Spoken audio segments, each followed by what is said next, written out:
Khumbudzo.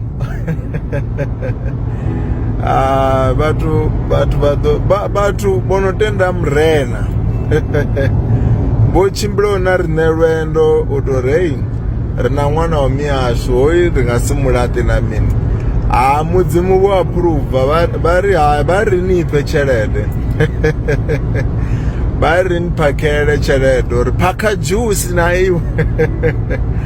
Bakori batu bote beba na iwe chipinga chote ende botenda uba patient na iwe baphakele chelede songo badzimu. Ndo dipina batu baba batsini. Vene otorei kamwana wa miyashu ari nyagi problem. Ndo dipina murena bari nidonyala chelede otorei naroneta ngei chelede.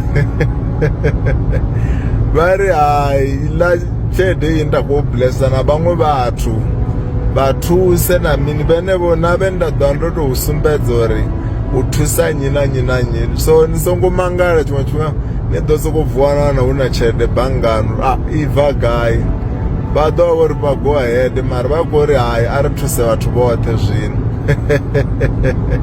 Nso badzima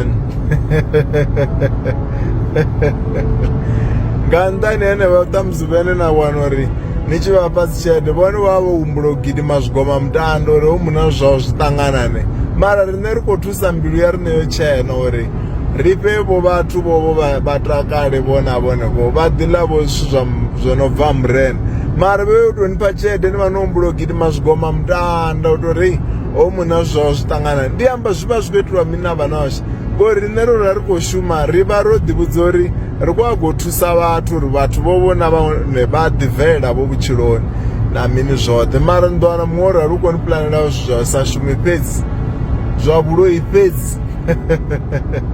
Uri hezvi ari tozviita uri zvime ende zvingasiyimi mara murena vakori ndidova ndikoutaska zvino uri thusa nyina.